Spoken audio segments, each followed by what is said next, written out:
निकालने के लिए सीखने वाले हैं। ठीक है, तो सबसे पहले क्वेश्चन आपको यहाँ पे दिया हुआ है कि एक बेलन के आधार की त्रिज्या 14 सेंटीमीटर तथा ऊंचाई 30 सेंटीमीटर है, तो बेलन का वक्र पृष्ठ का क्षेत्रफल ज्ञात करें। ठीक, तो यहाँ पे वक्र पृष्ठ का क्षेत्रफल ज्ञात करना है। तो ये क्वेश्चन को बनाने से पहले हम आपको बेलन को अच्छी तरीक़ा से समझाते हैं कि बेलन आखिर क्या होता है।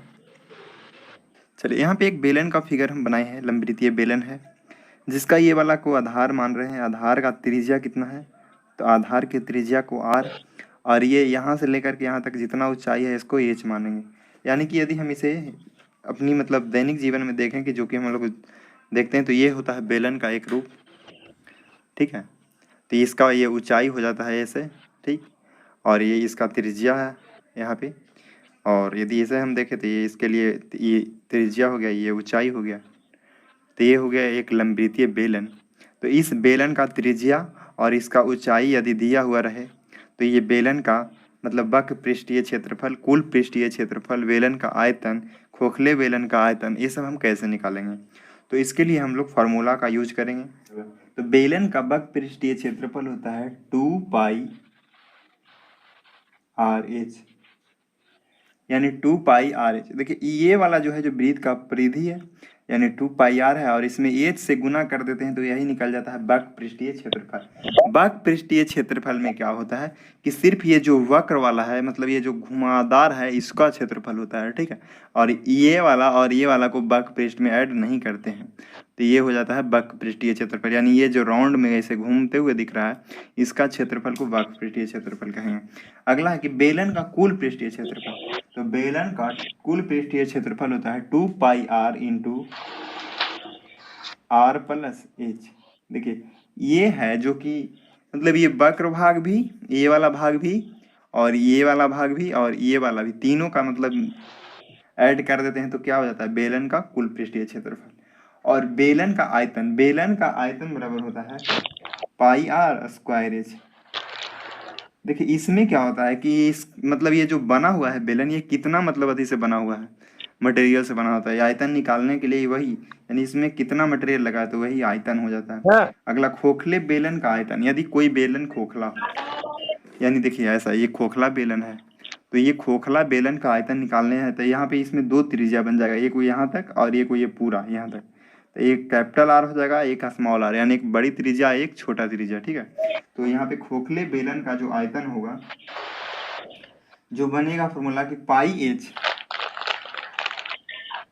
H into capital r square minus small r square. ठीक, तो यहाँ पे हम लोग को जो फॉर्मूला देखे एक बार फिर से पढ़ लेते हैं कि बेलन का वक्र पृष्ठीय क्षेत्रफल बराबर 2 पाई आर एच, बेलन का कुल पृष्ठीय क्षेत्रफल बराबर 2 pi r into r plus h, बेलन का आयतन बराबर पाई आर स्क्वायर एच, खोखले बेलन का आयतन बराबर pi h into capital r square minus small r square. ठीक है, ये हो गया बेलन का त्रिज्या, ये बेलन का हाइट हो गया, और ये जो हम बताया कि ये हो गया बेलन का जो वक्र पृष्ठ, और ये तीनों को ऐड करेंगे यानी ये वाला भी और ये वाला सर्कल का भाग भी, तो ये हो जाएगा पूर्ण पृष्ठ, और ये जितना जगह छेकेगा यानी कितना मटेरियल से बना हुआ है, ये हो गया इसका आयतन। तो अब हम लोग क्वेश्चन को बनाते हैं। क्वेश्चन है कि एक बेलन के आधार की त्रिज्या 14 सेंटीमीटर तथा ऊंचाई 30 सेंटीमीटर, तो बेलन का वक्र पृष्ठीय का क्षेत्रफल ज्ञात करें। ठीक है, तो यहाँ पे क्या दिया हुआ है, तो इसका सबसे पहले जो दिया है उसको हम लोग लिख लेंगे। तो दिया गया है त्रिज्या बराबर कितना दिया हुआ है, तो त्रिज्या यानी कि आर, जो आर है रेडियस है जो 14 सेंटीमीटर है, और इसका ऊंचाई यानी जो बेलन है इसका ऊंचाई जो दिया हुआ है यानी एच, तो एच दिया हुआ है 30 सेंटीमीटर। अब हमें अभी थोड़ा देर पहले ही पढ़ा है कि बेलन का वक्र पृष्ठीय क्षेत्रफल बराबर क्या होता है। तो बेलन का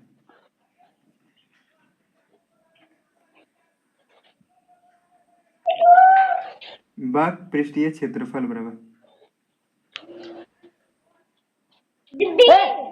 बेलन का वक्र पृष्ठीय क्षेत्रफल बराबर होता है 2 पाई आर एच, यानी 2 गुने पाई गुने आर गुने एच। यहाँ पे आपको पाई का मान तो पता ही होगा, पाई का मान होता है 22/7। यदि कुछ भी नहीं दिया हुआ है बुक में कि कितना लेना है तो 22/7 लीजिए, और नहीं तो यदि बुक में दिया हुआ है कि 3.14 लीजिए तो 3.14 लीजिए। तो पाई का मान आप लोग जनरली 22/7 लेकर के ही बनाते हैं। तो बेलन का वक्र पृष्ठ क्षेत्रफल बराबर 2 पाई आर एच। अब यहाँ पे हम सबका वैल्यू रख देंगे। 2 गुने पाई का मान हो गया 22/7 और आर का मान है 14 और एच का मान है 30। अब इसे हम जो कटता है उसको काट लेंगे तो 7 दूनी 14। अब इसे हम गुना कर लेंगे। 2 गुने 22 गुने 2 गुने 30। अब यहाँ पे हम गुना करते हैं। 22 दूनी 44, 44 दूनी 88 और 88 में हम लोग 3 से गुना करते हैं, ठीक, 30 से गुना करते हैं। तो 88 में यदि हम 30 से गुना करेंगे होम ट्यूशन में 5000 तो हमारा आ जाएगा 2640 सेंटीमीटर स्क्वायर, यानी 2640 सेंटीमीटर स्क्वायर। घर पर जाकर पढ़ा था मैं 4050 150